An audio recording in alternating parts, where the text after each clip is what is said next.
हाय, आज हम बात करेंगे क्राउन एरिया बॉल्डनेस की।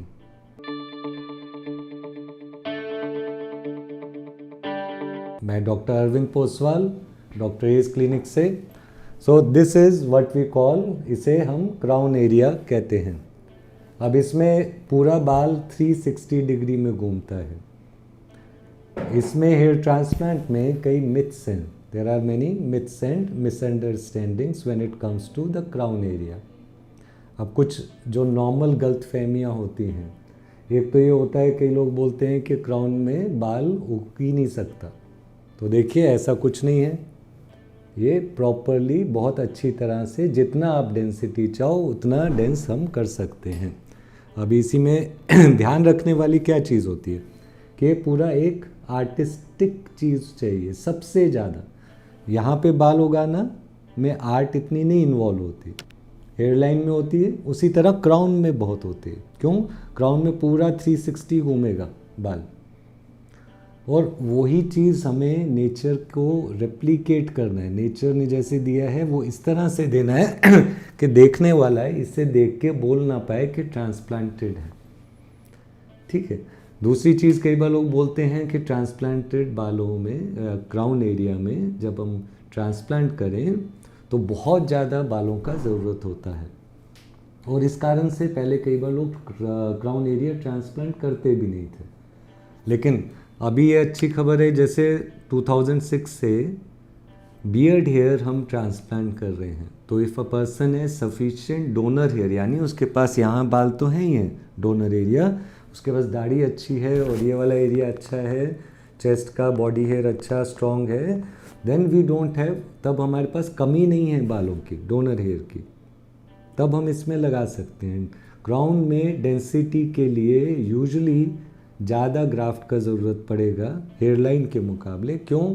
क्योंकि क्राउन में बाल पूरे ऐसे फैले होते हैं 360 डिग्री में, वेरेज हेयरलाइन में एक के ऊपर एक आ जाता है। ठीक है, इसलिए क्राउन एरिया ट्रांसप्लांट इज़, मैं कहूँगा कि एक तरीके का टेस्ट होता है किसी भी डॉक्टर के लिए कि हाँ, अगर ये कर पाए तभी हम मानेंगे कि आप वाकई में फ्लाइंग कलर से पास हो रहे हैं। तो क्राउन एरिया बॉल्डनेस बॉदर भी बहुत करता है लोगों को। तो इसमें मैं यही कहना चाहूँगा, अगर आपके पास डोनर की कमी नहीं है तो आपको कोई चिंता की ज़रूरत नहीं है। क्राउन में भी बहुत आसानी से ट्रांसप्लांट हो जाता है। ध्यान से अगर रखा जाए, डायरेक्शन, एंगल, सब चीज़ें, डेंसिटी, तो उसमें कोई भी चांस नहीं कि कोई कहने वाला, देखने वाला बोल पाए। तो वही चीज़ आपको मैं दिखा रहा हूँ। जैसे यहाँ पे 2200 प्लस ग्राफ्ट लगा है। ठीक है, तो इससे इसका पूरा तरह से इसको घनापन आ जाता है। अभी आप अगर चाहें अपना डोनर एरिया का पिक्चर्स आप मेरे को भेज सकते हैं। You can send me your donor area pictures so that I can check. उन्हें देख के मैं आपको बता सकता हूँ कि आपका डोनर रिजर्व कितना है। और वो जानना इसलिए ज़रूरी होता है क्योंकि कई लोगों की दाढ़ी बहुत कम होती है और वही किसी और के पास पूरा भरा होता है। तो नेचुरली अगर आपका हेयर लॉस बहुत ज़्यादा है, सिर्फ क्राउन एरिया में नहीं, पूरा यहाँ से यहाँ तक है, तो कई बार आपको डॉक्टर्स बोलेंगे कि नहीं, हम सिर्फ यहाँ करेंगे। तो ध्यान रखिए, वो पुराने ज़माने की बात होती थी। अभी से 15-20 साल पहले, जब दाढ़ी के बाल ट्रांसप्लांट नहीं किए जा सकते थे, जब हम लोगों ने बॉडी का बाल यानी चेस्ट का भी नहीं किया था शुरू, सर पे लगाना बाल, लेकिन वो चीज़ को अब काफ़ी टाइम हो गया है।